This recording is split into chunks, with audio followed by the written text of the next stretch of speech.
톰 행크스 주연의 캐스트어웨이라는 영화가 있습니다. 벌써 20년 전에 개봉되었던 영화인데요. 아직까지도 사람들에게 기억되는 명작 중에 하나입니다. 그 영화를 보면 무인도에 표류된 주인공이 외로움을 이겨내기 위해서 배구공 하나를 가져다가 그 공을 자기의 친구로 삼아 지내는 장면이 나옵니다. 그 공에게 윌슨이라는 이름도 지어주고 그리고 나뭇가지로 그 공에게 머리카락도 심어주면서 진짜 살아있는 친구처럼 그렇게 대하며 살갑게 지냅니다. 그러던 어느 날 그 공이 바닷물에 떠내려가게 되는데 그 공을 잡지 못해서 그 앞에서 절규하는 그 주인공의 모습은 그 장면의 명장면 중 하나로 손꼽힙니다. 공 하나 잃어버린 것이 뭐 그렇게 큰 일이냐고 생각할 수도 있겠지만 단순한 공이 아니라 외롭고 쓸쓸한 상황 가운데서 자신에게 위로와 소망이 되고 그리고 힘과 친구가 되어 주었던 그 존재가 없어진 것이라고 생각을 하면 그 주인공의 반응이 이해가 될 법도 합니다. 그러고 보면 예나 지금이나 사람들에게 찾아오는 문제 중 하나는 고독함과 외로움인 것 같습니다. 리스먼이라는 사회학자는 자신의 저서 고독한 군중이라는 책에서 사람들이 느끼는 감정에 대해서 이야기를 합니다. 책에서 말하는 고독한 군중의 의미는 이런 뜻입니다. 현대 대중사회에서 타인에 둘러싸여 내면의 고립감으로 고민하는 사람들의 성향을 나타내는 말이다. 고독이라는 것이 단순히 많은 사람들이 있다고 해결되는 문제가 아니라는 거죠. 우리가 어디 먼 곳을 가게 될 때에 비행기를 타는 경우가 종종 있는데 그 비행기를 혼자 타고 갈 때는 외롭다는 감정을 느낄 때가 많습니다. 같은 비행기 안에 많은 사람들이 있고 그리고 승무원들이 친절하게 도움을 주지만 그럼에도 불구하고 나는 혼자이기 때문에 쓸쓸하다라는 그런 감정을 느낍니다. 그 안에 사람이 많지만 그중 나와 교감할 수 있는 사람이 없기 때문에 그렇습니다. 그런데 일행이 있으면 어떻습니까? 가족이나 친구들이 함께 있을 때는 그렇지가 않습니다. 그 여행하는 시간이 길어지면 조금 지루하다라고 느낄지는 몰라도 나는 지금 외롭다라는 감정을 느끼는 경우는 잘 없습니다.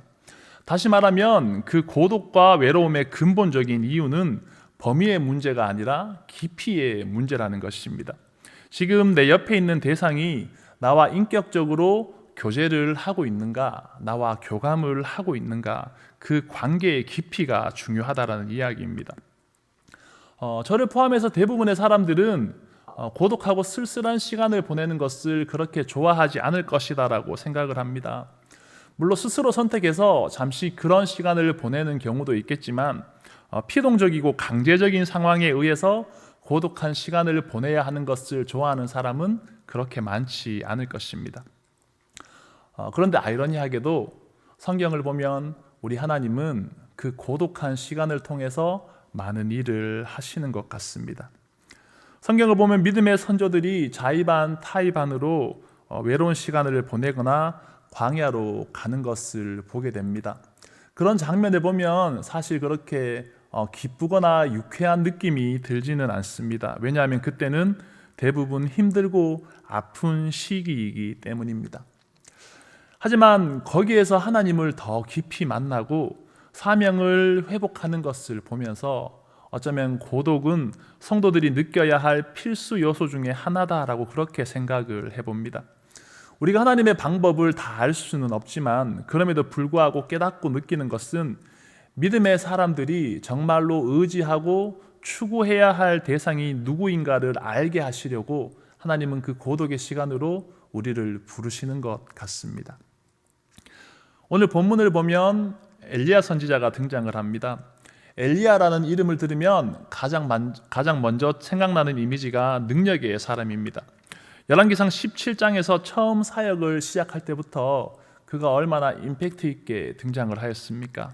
아합 왕 앞에 가서 담대하게 하나님의 말씀을 선포합니다. 그리고 사르밧 과부의 집에서는 그 집에 곡식과 기름이 떨어지지 않는 기적을 보여주고 얼마 후에는 그 과부의 아들이 죽게 되었을 때에 그 아들을 다시 살려내는 그런 기적도 보여줍니다. 그리고 바알과 아세라를 섬기는 850명의 사람들과 그 혼자서 그렇게 대결을 펼치는 일도 있었고요. 하늘에서 불을 내려 그 제단을 태웠던 사람이 엘리야입니다. 그런데 그런 엘리야도 넘어지는 일이 생겼습니다.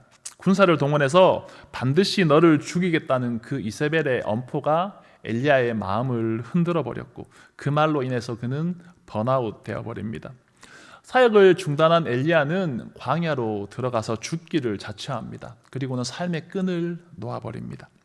그가 하나님께 이야기합니다. 하나님, 제가 죽기를 원합니다. 저를 도와줄 사람이 없습니다. 하나님이 없는 것 같습니다. 저는 엘리야의 그 말이 이렇게 들렸습니다.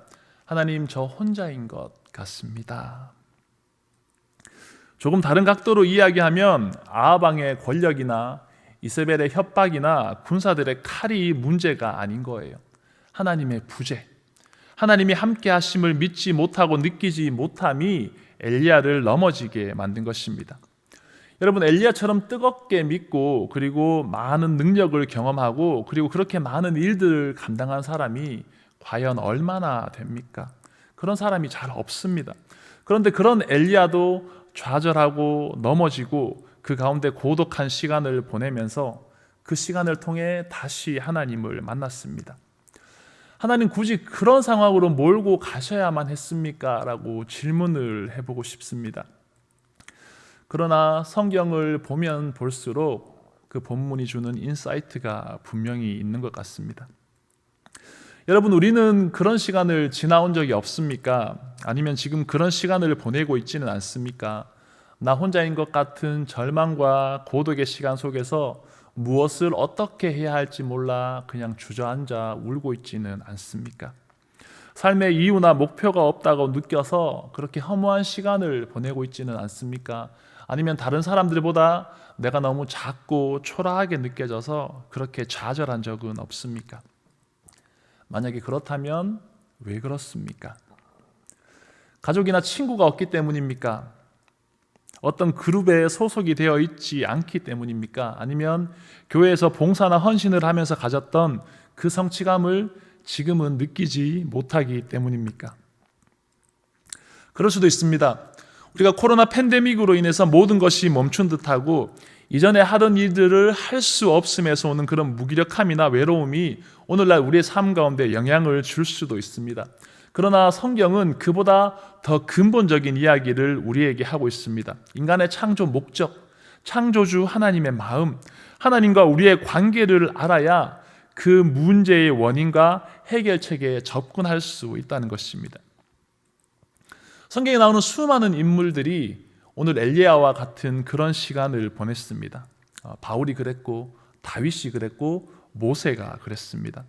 예레미야나 에스겔 같은 그런 사람들은 말할 것도 없고 구약의 수많은 선지자들이 그 고독의 시간을 지나가야만 했습니다. 그리고 심지어는 예수님도 그런 시간을 보내셨습니다. 저는 이들의 인생을 보면서 그리고 오늘날 우리의 삶을 보면서 서두에서 언급했던 이야기를 다시 말씀드리고 싶습니다. 어쩌면 고독은 성도들이 느껴야 할 필수 요소 중에 하나인 것 같습니다. 하나님은 그 시간을 통해서 우리가 정말로 믿고 의지해야 할 대상이 누구인지를 알게 해주십니다. 하나님은 끊임없이 우리가 당신과의 그 관계에 집중하기를 원하십니다. 하나님이 낙담하고 쓰러진 엘리야를 찾아오셨습니다. 그리고 왜 여기에 있냐고 물어보십니다. 그때 엘리야가 했던 대답이 외롭고 두렵다는 거예요. 이세벨이 선지자들을 다 죽이고 이제는 나까지 죽이려고 하는 그 상황이 두렵고 이 영적 전쟁터에 나 혼자 있는 것 같아서 너무 외롭다라고 그렇게 이야기를 합니다. 하나님께서 그런 엘리야 앞에 엄청난 기적을 보여주십니다. 우리 본문 11절, 12절 말씀을 함께 보겠습니다. 여호와께서 이르시되 너는 나가서 여호와 앞에서 산에 서라 하시더니 여호와께서 지나가시는데 여호와 앞에 크고 강한 바람이 산을 가르고 바위를 부수나 바람 가운데 여호와께서 계시지 아니하며 바람 후에 지진이 있으나 지진 가운데도 여호와께서 계시지 아니하며 또 지진 후에 불이 있으나 불 가운데도 여호와께서 계시지 아니하더니 불 후에 세미한 소리가 있는지라. 크고 강한 바람으로 산을 가르고 바위를 부수고 지진을 일으켰습니다. 그 후에는 불을 일으켰습니다. 주석들은 이런 현상들에 대해서 하나님께서 현현하실 때 동반되는 현상, 다시 말하면 하나님의 임재를 상징하는 것이다라고 그렇게 이야기를 합니다. 하나님은 지금 천지가 진동할 정도로 강한 능력을 보여주시면서 당신의 살아계심을 보여주셨습니다. 너를 죽이려는 사람들보다 내가 더 강하니까 두려워하지 마라라고 엘리야에게 이야기하시는 것 같습니다. 그런데 그렇게 해서 엘리야의 마음이 위로가 되었습니까? 아니에요. 그 모든 일들을 보고 난 후에도 엘리야의 마음은 그대로였습니다. 바람 가운데도 지진 가운데도 그리고 불 가운데도 하나님이 계시지 않는다는 것이 엘리야의 마음이었습니다. 그렇게 한바탕 요란한 시간이 지나고 난 후에 엘리야에게 세미한 소리가 있었습니다. 우리 12절 말씀 다시 보겠습니다.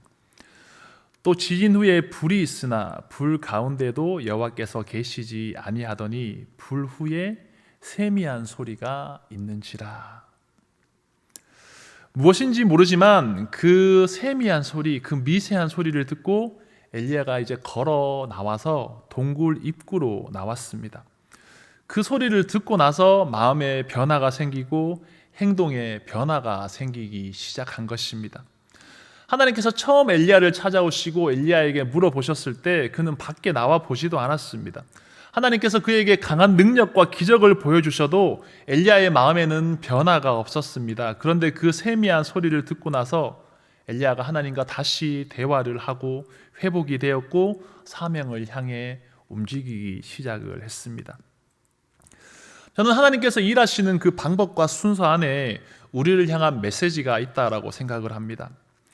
여러분, 우리의 구원과 신앙은 어디에서 출발을 하는 것입니까? 우리가 믿는 그 신앙의 본질은 무엇입니까? 하나님과의 관계입니다. 관계. 예수 그리스도의 핏값으로 구속함 받은 내가 하나님의 자녀가 되었고 하나님 나라의 백성으로 부르심을 받았으니 이제 그 관계 안에서 그로 인해서 나머지 신앙생활의 요소들이 우리 가운데 뒤따라오게 되는 것입니다. 크리스천들은 마음과 뜻을 다해서 예배하고 그리고 전도하고 헌신하고 그리고 직분을 감당하면서 선한 일을 합니다. 그리고 이웃을 향해 베푸는 삶을 살아야 됩니다. 성도가 그렇게 살아가는 것이 마땅합니다. 그런데 왜 그렇게 해야 합니까? 라는 그 질문 앞에서 우리가 무엇이라고 대답을 할 수 있겠습니까? 하나님과 우리와의 그 관계가 그 모든 것들을 이해하고 설명하는 열쇠가 되는 것입니다. 우리가 분명히 기억하고 확인해야 될 것은 우리가 무엇인가를 하기 때문에 하나님께서 우리를 사랑하시고 우리를 자녀 삼아 주신 것이 아닙니다. 로마서 5장 8절의 말씀을 우리가 함께 보겠습니다. 우리가 아직 죄인 되었을 때에 그리스도께서 우리를 위하여 죽으심으로 하나님께서 우리에게 대한 자기의 사랑을 확증하셨느니라. 하나님은 우리의 어떠함과 상관없이 먼저 우리를 사랑하시고 찾아오셨습니다. 우리는 그렇게 하나님과의 관계를 맺어가고 이제 그에 합당한 삶으로 반응하면서 신앙생활을 해나가는 것입니다. 그런데 그렇게 시작된 신앙생활이 시간이 지나면서 그 순서가 바뀌는 경우가 있지 않습니까? 하나님께서 먼저 우리를 찾아오시고 먼저 우리를 사랑하심이 아니라 그래서 우리가 하나님께 은혜를 받은 것이 아니라 우리가 무엇인가를 하기 때문에 하나님께서 우리에게 은혜와 사랑을 베푸신다라는 그런 오류가 자꾸 발생을 하게 됩니다. 여러분, 그런데 정말 그렇습니까? 우리가 무엇인가 봉사를 하고 사역을 하기 때문에 하나님께서 우리를 사랑하시고 우리와 친밀한 관계를 맺어가기 원하시는 것입니까? 교회에 안 빠지고 봉사 잘하는 사람에게만 하나님께서 관심을 보이시는 분입니까? 성경을 잘 보십시오. 하나님께서 그런 분이 아닙니다. 하나님은 먼저 우리를 찾아오셨고 하나님은 좌절하고 쓰러진 그 자들에게 찾아오셔서 말씀하시는 분입니다. 잃어버린 양을 찾으시는 분이고 죄인과 병든 자들을 찾아오는 분이십니다. 하나님은 낭망하고 포기한 엘리야를 찾아가셨습니다. 엘리야가 언제 회복이 되고 언제 일어났습니까? 하나님의 그 세밀한 소리를 들었을 때입니다. 성경은 바람과 지진처럼 큰 소리가 있은 후에 세밀한 소리가 있었다라고 비교를 하면서 상대적으로 그 소리가 얼마나 작고 섬세한 것인지를 우리에게 보여주고 있습니다. 그렇게 작은 소리인데요, 너무나도 섬세하고 세밀한 볼륨인데 그 소리가 지금 엘리야에게는 들리는 거예요. 다른 사람은 못 들어도 엘리야는 듣게 되는 거예요. 그 소리의 내용이 무엇인지는 모르겠습니다. 그 순간 하나님께서 엘리야에게 뭐라고 말씀하셨는지 우리는 알 수 없습니다. 그렇지만 엘리야는 그 소리를 듣고 일어났습니다. 제가 경험한 은혜, 제가 경험했던 그 하나님에 대해서 이야기를 나누면서 엘리야에게 하신 말씀이 무엇이었을까 우리 생각해보고 각자의 삶 속에서 말씀하시는 그 하나님을 만나고 하나님의 음성을 기억하였으면 좋겠습니다. 저처럼 연약하고 부족한 사람은 사역을 하다 보면 종종 그 일 자체에게만 집중하는 경우가 생기는데, 가만히 생각해 보면 그때는 하나님과의 관계가 소홀해지고 무엇인가 성과를 이루어내는 것에만 힘을 다하는 그런 삶으로 바뀌어져 버립니다. 그러면 얼마 후에 어김없이 슬럼프가 찾아오거나 디프레션에 빠지게 됩니다. 열심히 달려왔는데 허탈한 거예요. 무엇인가 이루고 잡았다고 생각했는데 분명히 더 나아지고 업그레이드가 되었다라고 그렇게 생각을 하는데 그게 아닌 경험을 종종 하게 됩니다. 그런 시간이 찾아오면 굉장히 무기력해지고 지치고 그리고 아무것도 하기 싫고 사역이 부담됩니다. 설교를 써도 한두 페이지 넘어가기가 힘들고요. 찬양을 하는데 그 시간이 너무 길게 느껴집니다. 조건이나 상황이 달라진 것은 없습니다. 한 가지 달라진 것은 하나님과의 관계가 달라진 것입니다. 하나님과의 그 친밀하지 못함이 그 모든 일의 원인입니다. 그때마다 버릇처럼 혼자서 하는 말이, 하나님 저는 잘하는 게 없잖아요. 하나님 저는 아무것도 못하잖아요. 그 말을 자꾸 하게 됩니다.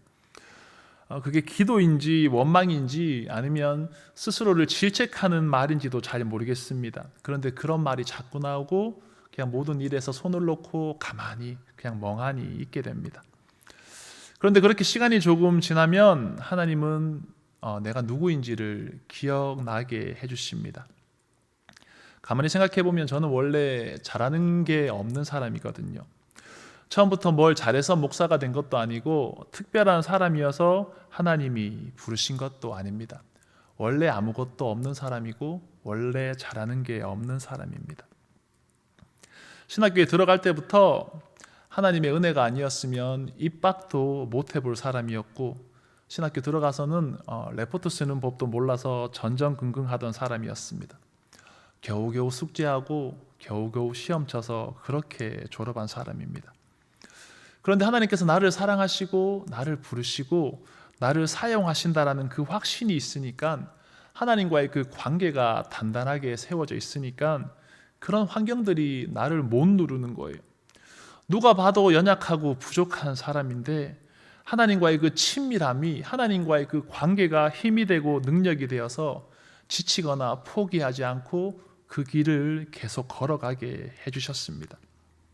사역 가운데도 당연히 실수투성이고 문제투성이인데 하나님께서 은혜로 넘어가게 해주셨고 그리고 은혜로 감당하게 해주셨습니다. 그런데 그렇게 시간이 지나고 경험이 쌓이고 인맥이 생기고 사역에 여유가 생기니까 그 은혜를 망각하는 경우가 종종 생깁니다. 내가 잘나서 뭔가를 하는 것 같고 내가 똑똑해서 사역을 감당하는 것 같고 마치 나에게 뭔가 있는 것처럼 그렇게 생각을 하는 거예요. 그렇게 놔두면 어디까지 흘러가 버릴지 모르지만 감사하게도 하나님은 그때마다 저를 찾아오셔서 저에게 말씀하십니다. 때로는 외로움과 고독의 시간으로 부르시고, 때로는 아픔과 고통의 시간으로 부르시고, 때로는 실패와 좌절의 시간으로 저를 부르셔서 저에게 내가 누구인지를 알게 해주십니다. 내가 주인공이 아닌 거예요. 나의 힘과 능력이 아닌 겁니다. 나는 그저 질그릇처럼 연약한 존재이고 진짜 보배는 제 안에 있는 예수 그리스도인 겁니다. 예수라는 그 이름이 능력이고 소망이고 그분을 붙잡을 때에 그 관계 안에서 회복되고 다시 살아나는 그 역사가 있는 거예요. 홀로 멍하니 보내고 있는 그 시간 속에서 주님이 저에게 어떤 말씀을 하고 있는지, 어떤 마음을 부어주시는지 다른 사람들은 알지 못합니다. 그때는 주님과 제가 1대1로 만나야 하는 시간입니다. 하나님께서 온 인류에게 보편적으로 부어주시는 그 은혜가 아니라 저와 개인적인 만남을 가지기 원하시고, 단 둘이 대화하기를 원하시고, 저와의 그 친밀한 시간 안에서 하나님께서 저를 세워가기를 원하시는 거예요. 그 안에서 내가 누구인지를 깨닫고 다시 나아갈 수 있는 그 힘과 용기를 부어주십니다. 여러분, 저만 그렇습니까? 아니에요. 우리 모두에게는 그런 시간이 필요합니다. 그런 만남이 필요하고 그런 대화가 필요합니다. 하나님께서 엘리야를 찾아오시고 그를 회복시키는 과정이 우리에게 던지는 메시지가 있다고 말씀을 드렸습니다. 여러분, 하나님과 1대1로 만나고 계십니까? 우리는 언제 엘리야처럼 그 하나님의 세밀한 음성을 듣는 시간을 가졌습니까? 여러분, 하나님과 친밀하십니까? 우리의 인생은 무엇인가 소유하고 성취하는 것이 그게 다가 아닙니다. 우리가 능력을 인정받고 그리고 우리의 이름이 높아지면 좋겠지만, 거기에서 끝나버리면, 그걸로 만족한다면 인생의 본질을 놓치는 거예요. 우리를 지으시고 우리를 보내신 창조주 하나님을 알고 그분과 교제하고 그분과 동행하는 것이 더 우선입니다. 여러분, 하나님의 음성을 듣기 위해서 귀 기울이십시오. 주님을 만날 수 있도록 조용한 곳으로 나아가십시오. 시끄러운 세상 속에서 세밀하게 말씀하시는 그 하나님의 음성을 들을 수 있도록 계속해서 끊임없이 하나님께 집중하고 하나님께 우리의 마음을 쏟아놓는 그 노력과 그 열정이 우리 가운데 있어야 됩니다. 그런 시간과 그런 장소가 우리에게는 반드시 필요합니다. 요즘 자주 듣는 말이 갇혀 있으니 힘들고 답답하다. 예배를 못 드리니 메말라가는 느낌이다. 교우들과 교제를 못하니 외롭다. 원래 하던 일을 못하니 너무 허전하다. 그런 이야기들을 자주 듣는 것 같습니다. 맞습니다. 답답하고 외롭습니다. 메말라가는 것 같고 점점 도태되어 가는 것 같습니다. 나만 혼자 동떨어져 있는 것 같습니다. 그런데 그 고독의 진짜 원인은 넓이가 아니라 깊이의 문제라는 그 서두의 말을 기억하십니까? 여러분, 지금 우리가 겪고 있는 아픔과 어려움들, 우리에게 찾아온 그 문제들이 누구를 만나지 못하고 무엇인가를 하지 못해서 생기는 것인지 아니면 다른 이유 때문인지 우리는 한번 생각을 해보아야 합니다. 우리가 지금 비대면으로 예배를 드리면서 겪게 되는 그 신앙의 어려움들, 집중하지 못하고 우선순위를 빼앗기는 그 예배의 모습들이 단지 내가 지금 교회에 나와서 예배하지 못하기 때문입니까? 아니면 사람들과 함께 예배하지 않기 때문입니까?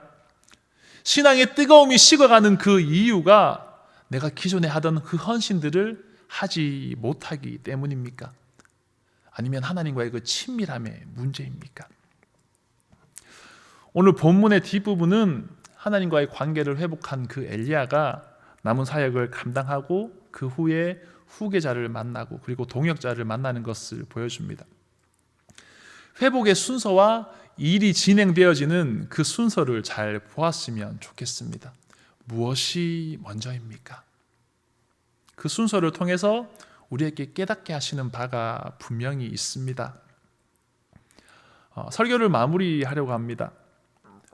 설교를 마무리하면서 한 가지 질문을 던지고 싶습니다. 여러분, 하나님께서 엘리야에게 그 세밀한 소리로 무엇이라고 말씀을 하셨을까요? 뭐라고 말씀하셨길래 그가 다시 일어나 하나님 앞으로 나왔을까요? 야단을 치셨을까요? 칭찬을 하셨을까요? 아니면 위로의 말씀을 하셨을까요? 그 이야기가 무엇인지 이 밤 우리가 한번 생각해 보았으면 좋겠습니다. 혼자인 것처럼 느껴지는 그 삶의 현장에서 어디에서 소망을 찾고 무엇을 통해 기쁨을 얻어야 할지 모르는 시간을 지나면서 하나님은 우리와 만나기를 원하신다라는 그 사실을 우리가 기억하였으면 좋겠습니다. 바쁘고 분주하여서 듣지 못하고 놓쳐버렸던 그 하나님의 음성, 그 하나님의 음성에 귀 기울여야 됩니다.